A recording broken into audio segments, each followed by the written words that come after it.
It's a breakfast for dinner kind of day. We're gonna make a quiche. We need 1.5 cups of flour, half a teaspoon of salt. Usually I do everything by hand, but I'm kind of tired right now. So we're gonna put this in the food processor and I'm gonna throw this in the dishwasher. Pulse 10 tablespoons of butter, and I have 3 different butters to use up.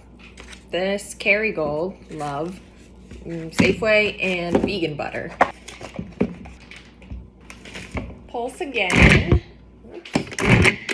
Now we add 1 egg and ice cold water, about 2 cups. Process till it all comes together. Not 2 cups of water, 2 tablespoons. Good thing I didn't pour it all in. I'm gonna add a little bit more flour to this though. It is quite a nice dough. Now we get to roll it out to our desired size. Now we take our pan, put it right over the top. The crust always shrinks in the oven, so don't cut off too much. Crimp the edges. It's not horrible. Into the freezer for 20 minutes. Now for the veggies. I'm really not gonna clean this up because we're gonna cook everything and it's going in the same place anyways. It's gonna be leek, asparagus, cheese, and then maybe some tomatoes. We're gonna cut them on the bias into small pieces. Add these to a bowl. And then now the leeks. Oh. We are gonna add tomatoes, maybe about half a cup. I only have Roma tomatoes right now, so I'm just gonna cube these up. Oops, kind of like this, a hot pan. We're gonna saute the leeks. Also a little bit of salt and pepper.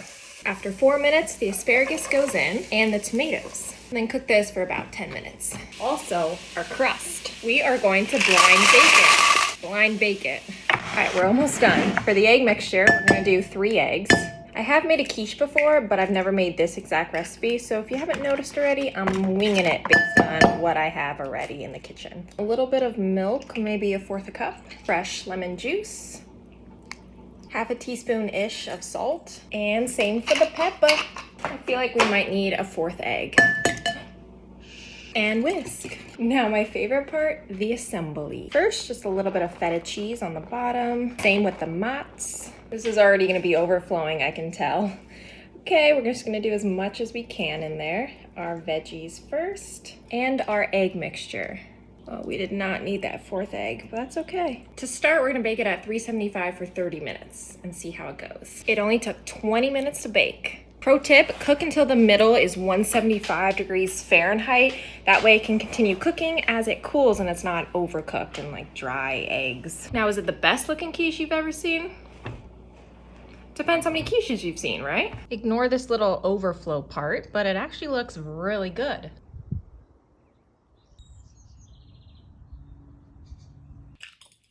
It's really good.